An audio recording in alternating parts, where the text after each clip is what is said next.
जय Shri Krishna everyone, welcome to TY classes. आज हम बात करेंगे क्लास 10th के चैप्टर 6 कंट्रोल एंड कोऑर्डिनेशन के बारे में पढ़ेंगे। हमने पिछली क्लासेस में लाइफ प्रोसेस के बारे में पढ़ा था, तो वहाँ हमने बहुत सारे ही बॉडी के सिस्टम्स लाइफ प्रोसेस के बारे में पढ़ा था। तो बहुत सारे सिस्टम्स जो बॉडी के अंदर चलते हैं वो कौन कौन से थे? Excretion,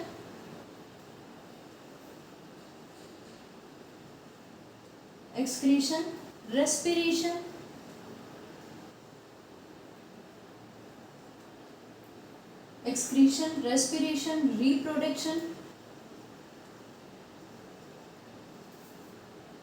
reproduction, digestion. तो ये क्या है? ये सारे बेसिक फंक्शंस हैं जो कि हर इंडिविजुअल में, हर लिविंग ऑर्गेनिजम्स के अंदर होते हैं। अब हम नेक्स्ट बात करेंगे कंट्रोल एंड कोऑर्डिनेशन के बारे में। यानी इन फंक्शंस के अलावा एक और फंक्शन भी होता है जो सबको कंट्रोल करके रखता है। ओवरऑल एनवायरनमेंट के रेस्पॉन्स में कैसा ऑर्गेनिज्म रेस्पॉन्स देंगे, तो वो रेस्पॉन्स जो है वो क्या कहलाता है? Control and coordination. It means control and coordination क्या है? ये कंट्रोल एंड कोऑर्डिनेशन क्या है? बॉडी के अंदर जितने भी फंक्शंस हो रहे हैं वो सेपरेटली नहीं होते, वो एक दूसरे से इंटरकनेक्टेड होते हैं। जो ये इंटरकनेक्टेड फंक्शंस होते हैं that is included in control and coordination. अब इस कंट्रोल एंड कोऑर्डिनेशन को मैनेज करने के लिए दो सिस्टम्स जो होते हैं बॉडी के अंदर प्रेजेंट रहते हैं। एक तो होते हैं नर्वस सिस्टम, एक होता है एंडोक्राइन सिस्टम।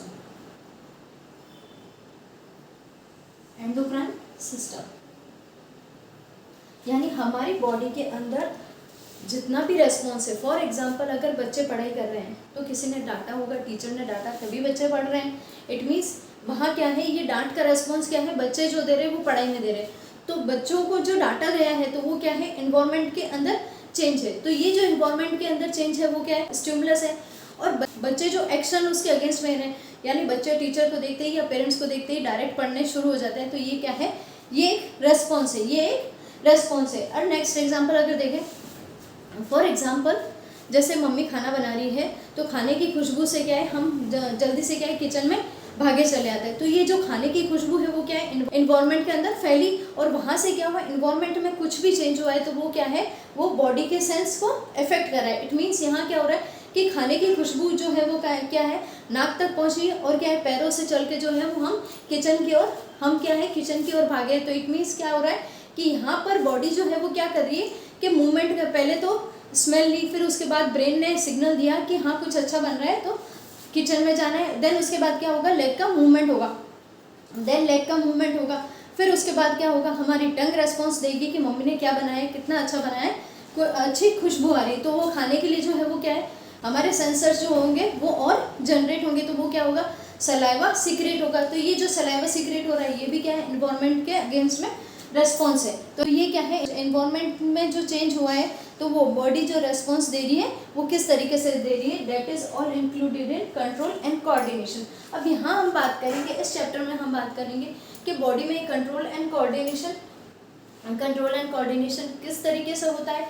सबसे पहले उसको नर्वस सिस्टम भी इफेक्ट करते हैं और उसको एंडोक्राइन सिस्टम भी इफेक्ट करते हैं। तो सिस्टम में हम क्या पढ़ेंगे? नर्व्स के बारे में पढ़ेंगे, ब्रेन के बारे में पढ़ेंगे, स्पाइनल कॉर्ड के बारे में पढ़ेंगे। और एंडोक्राइन सिस्टम जो है वो क्या है कि यहाँ हमारी बॉडी जो है वो क्या है? कुछ हार्मोन्स रिलीज करती है, कुछ केमिकल्स जो रिलीज करती है जो एनवायरनमेंट के अगेंस्ट में रेस्पॉन्स देते हैं। तो वो यहाँ पर हम क्या पढ़ेंगे?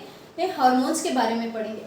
अब ऐसा नहीं है कि ये सारे एनिमल्स में ही होते, एनिमल्स में भी होते हैं और प्लांट्स में भी होते हैं, लेकिन उनका रिएक्शन, वे ऑफ रिएक्शन जो होता है वो किस तरीके से होता है? वो अलग तरीके से होता है। फॉर एग्जांपल जैसे छुई मुई है, तो छुई मुई क्या होता है कि वहाँ टच करते ही, छुई मुई के क्या पत्ते को टच करते ही तो क्या होता है? वो श्रिंक हो जाते हैं। तो श्रिंक होने के बाद वो क्या कर रहा है?